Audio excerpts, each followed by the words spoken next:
Hello friends, मेरा नाम नितिन लूथरा है। Welcome to my channel school of science. आज हम बात कर रहे हैं क्लास 10th के चैप्टर इलेक्ट्रिसिटी के कॉन्टिन्यूएशन लेक्चर के साथ। और आज का जो लेक्चर है वो with respect to this chapter boards, exams, UTs हर एक हिसाब से इम्पॉर्टेंट है, क्योंकि टॉपिक का नाम है ओम्स लॉ।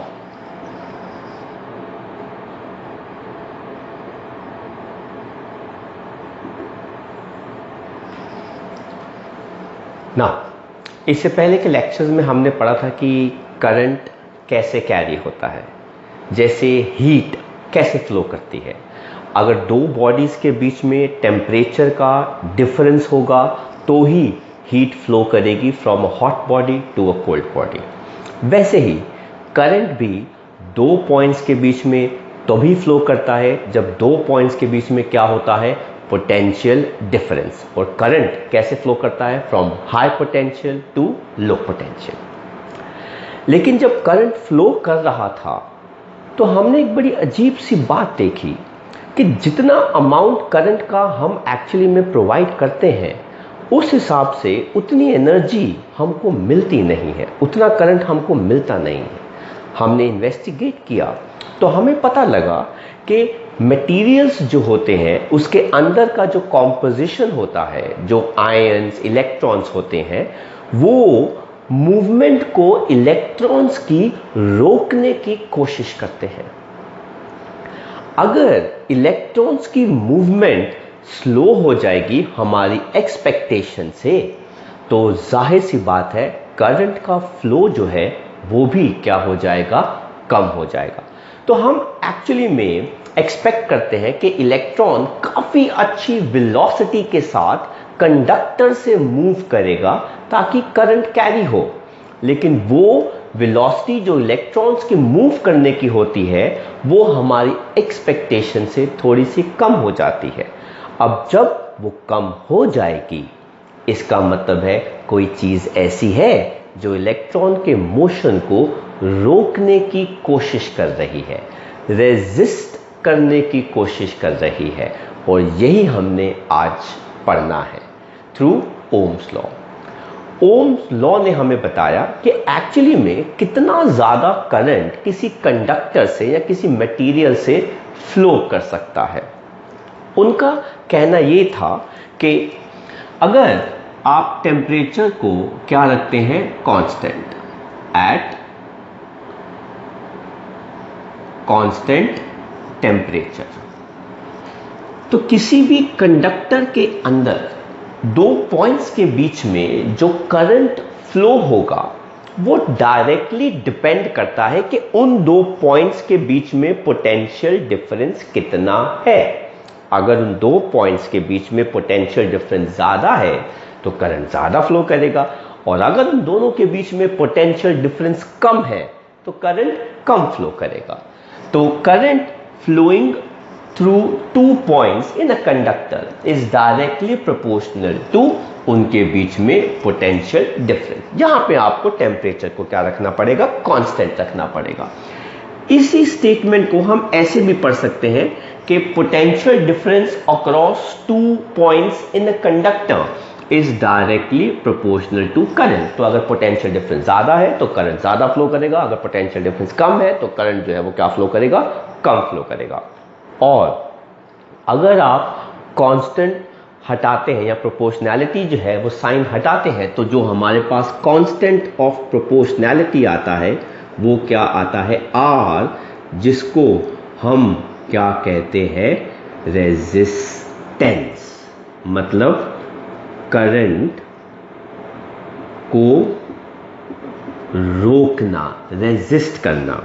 या फिर हम इसी फॉर्मूले को कैसे पढ़ते हैं, V is equal to I R. ये बहुत ही फेमस फॉर्मूला है करंट से रिलेटेड।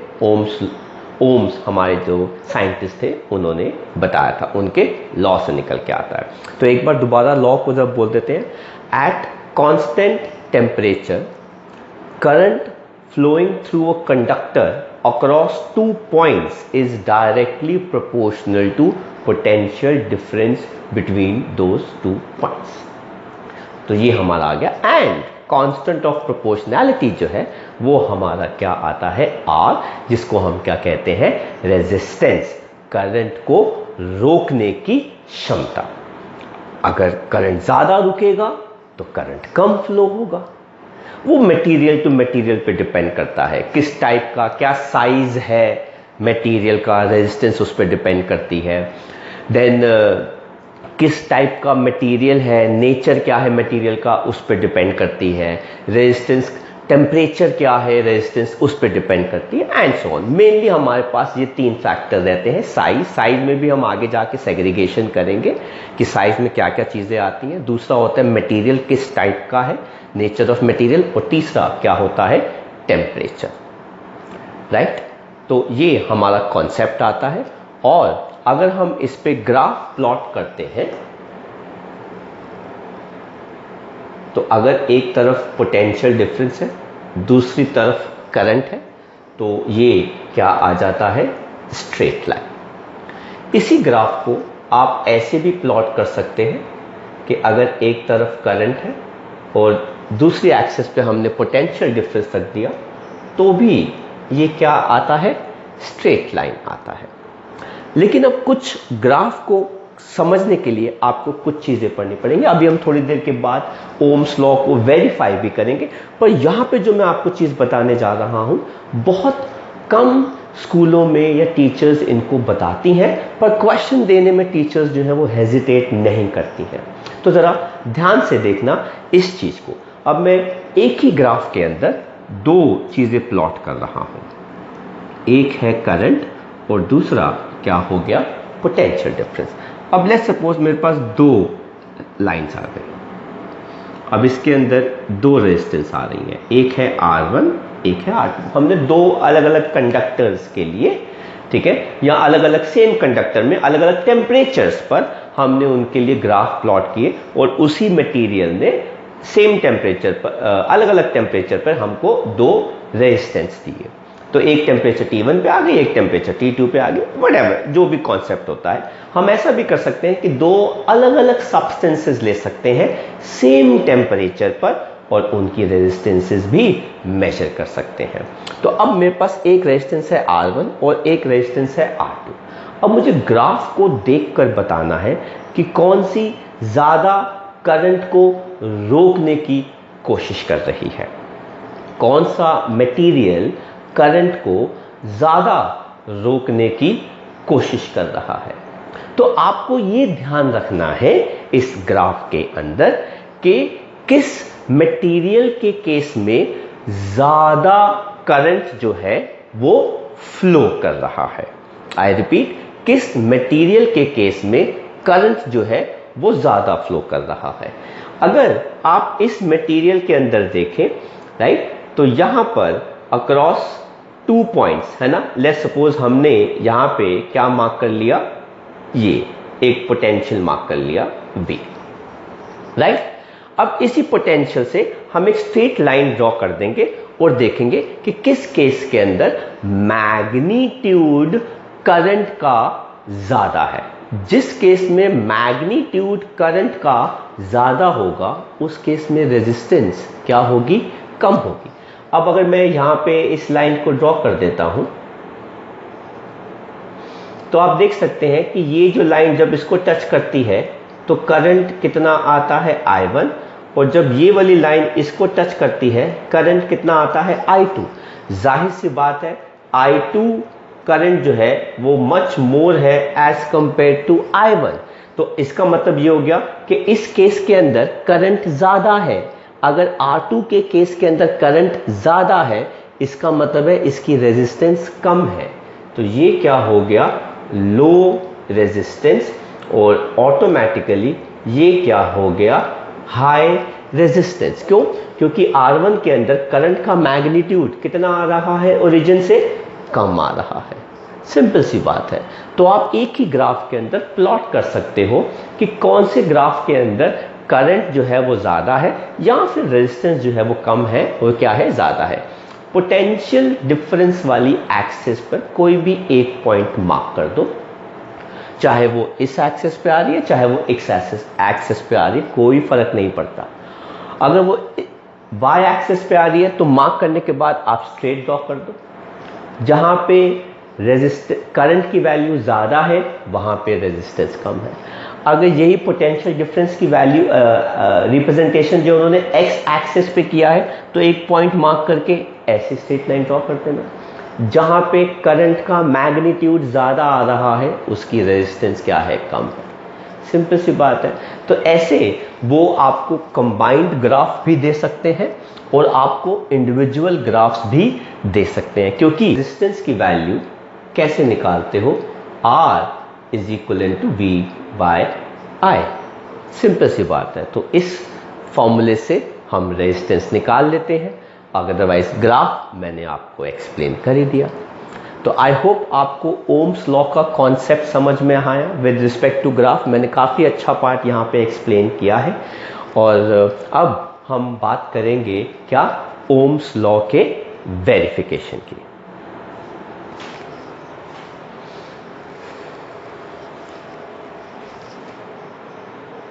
तो क्लास अब हम बात करने वाले हैं नेक्स्ट टॉपिक जो ओम्स लॉ से रिलेटेड है, वो है verification of Ohm's law, right. तो ज़रा सर्किट को पहले समझते हैं, ठीक है। सर्किट डायग्राम जो हमने यहाँ पे ड्रॉ किया है आप इस चीज़ को देख लीजिए। ये हमारा बैटरी है, कलेक्शन ऑफ सेल्स को हम क्या कहते हैं, बैटरी कहते हैं, राइट। इस बैटरी की जो बड़ी लाइन होती है वो पॉजिटिव टर्मिनल माना जाता है और जो छोटी लाइन होती है वो क्या मानी जाती है, नेगेटिव टर्मिनल। बैटरी का जो पॉजिटिव टर्मिनल होता है वो एमीटर के पॉजिटिव टर्मिनल के साथ हमेशा अटैच्ड होता है। तो अगर ये पॉजिटिव टर्मिनल हो गया तो ये नेगेटिव टर्मिनल हो गया। एंड एमीटर हमेशा किसमें कनेक्टेड होता है सर्किट में, सीरीज के अंदर। क्यों? क्योंकि इसकी रेजिस्टेंस क्या होती है, लो होती है, राइट। आगे जाके आप इसी पॉजिटिव टर्मिनल ऑफ बैटरी को आप कनेक्टिंग वायर के साथ आगे ले जाते हैं और किसके साथ अटैच कर देते हैं, एक रेजिस्टर के साथ जिसकी रेजिस्टेंस अननोन है, जो टेक्निकली हमको निकालनी है। तो हम इसको अननोन रेजिस्टेंस भी लिख सकते हैं। और उसी अननोन रेजिस्टेंस के पैरेलल में हमने क्या कनेक्ट किया है, वोल्ट मीटर। क्योंकि मैंने बताया था प्रीवियस लेक्चर्स के अंदर वोल्ट मीटर हमेशा पैरेलल में कनेक्ट होता है। क्यों? क्योंकि उसकी रेजिस्टेंस क्या होती है, ज्यादा होती है। एंड बैटरी का जो पॉजिटिव टर्मिनल है वो भी वोल्ट मीटर के पॉजिटिव टर्मिनल के साथ अटैच्ड होना चाहिए।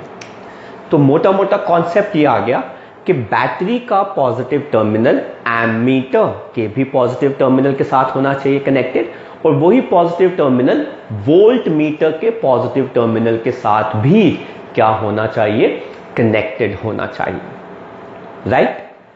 देन हमने अक्रॉस ए बी मार्क कर लिया, जो दो हमारे पॉइंट्स हो जाएंगे जिनके बीच में हम पोटेंशियल डिफरेंस प्रोड्यूस कर रहे हैं, आ रहा है। देन हमारे कनेक्टिंग वायर आगे जाती है और वो अटैच होती है किसके साथ, एक रियोस्टैट के साथ। रियोस्टैट एक डिवाइस होता है जो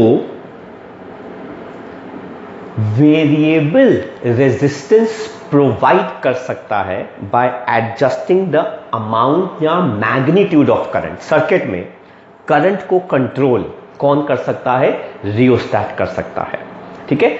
उस रियोस्टैट में अगर आपने कभी अपने फिजिक्स लैब में देखा हो, उसके ऊपर ब्लैक कलर की एक कॉइल होती है और एक ऊपर एक नॉब होती है जिसको आप आगे पीछे रोटेट कर सकते हैं। उस नॉब को मैंने यहाँ पे एरो के साथ रिप्रेजेंट किया है। अभी मैं बताऊंगा इसकी फंक्शनिंग क्या है। इस रियोस्टैट के बाद आप कनेक्ट क्या कर देंगे, की या स्विच, जो इस टाइम पर क्या है, ओपन है, राइट, क्लोज नहीं है। क्योंकि अगर क्लोज कर देंगे तो सर्किट में करंट फ्लो करना शुरू कर देता है। और आपको पता है यहां से एक बहुत ही अच्छा क्वेश्चन जनरेट होता है लैब के रिस्पेक्टिव, कि हम ओम्स लॉ के सर्किट में की को क्लोज या सर्किट को क्लोज क्यों नहीं रखते? क्योंकि बेटा अगर आप उसको क्लोज रख देंगे तो सर्किट में करंट भागेगा, वेस्ट है। आप उसको रीडिंग कर नहीं रहे, आप उसकी ऑब्जर्वेशन पढ़ नहीं रहे, तो आप कोई और काम कर रहे हैं और सर्किट में करंट भाग रहा है, तो बेटा ये एनर्जी का क्या है? वेस्ट है। और हम साइंस स्टूडेंट हैं, हम एनर्जी का वेस्ट करना पसंद नहीं करते। तो इसलिए सर्किट को तभी आप क्लोज कीजिएगा जब आपको उसकी रीडिंग्स चाहिए हो। एंड देन उसी की को आपने किसके साथ अटैच कर दिया? बैटरी के साथ अटैच कर दिया, राइट? तो ये हमारा सर्किट डायग्राम हो गया। नाउ सर, क्या हम एमीटर यहीं लगा सकते हैं? बेटा आप एमीटर कहीं पे भी लगाइए, सीरीज में होना चाहिए, पहली चीज। और दूसरी चीज, बैटरी का पॉजिटिव टर्मिनल एमीटर के पॉजिटिव टर्मिनल के साथ ही होना चाहिए। वोल्ट मीटर की पोजीशन फिक्स्ड है, वो तो अननोन रेजिस्टेंस के साथ ही लगेगा, पर एमीटर को आप यहां नहीं लगाना, तो आप यहां पे रहने दीजिए, आप उसको ऐसे करके यहां लगा दीजिए। ये लीजिए, ये आ गया एमीटर, लेकिन बैटरी का पॉजिटिव टर्मिनल उसी के पॉजिटिव टर्मिनल के साथ जुड़ा होना चाहिए। आपने यहां नहीं लगाना एमीटर, आप यहां लगा दीजिए, कोई फर्क नहीं पड़ता, बट बैटरी का पॉजिटिव टर्मिनल एमीटर के पॉजिटिव टर्मिनल के साथ अटैच्ड होना चाहिए। This is what I mean, ये ज्यादा जरूरी है, राइट? तो आई होप आपको ये समझ में आ गया। और मैं अपने डायग्राम के पास वापस जा रहा हूं, जो मैंने आपको ड्रॉ करके बताया था पहले इनिशियली, ये रहा।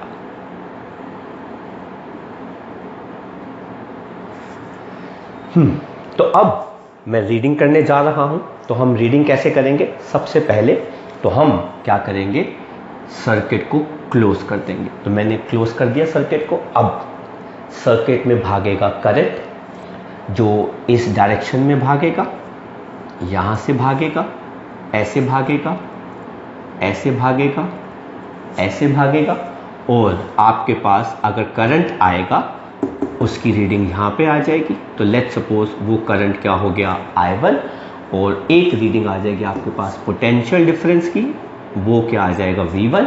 और जब आप इन दोनों का रेशियो निकालेंगे तो एक वैल्यू आएगी जिसको हम कांस्टेंट मानते हैं,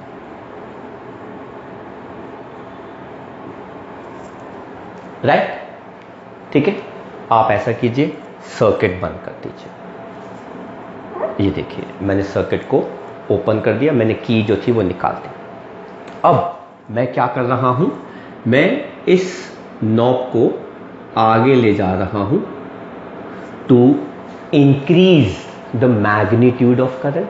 लेट्स सपोज अगर मैं करंट का मैग्नीट्यूड इंक्रीज करूंगा तो पोटेंशियल डिफरेंस भी across the two points A and B increase करेगा। तो मेरे पास नया पोटेंशियल डिफरेंस आया और मेरे पास नया क्या आ गया? करंट की वैल्यू।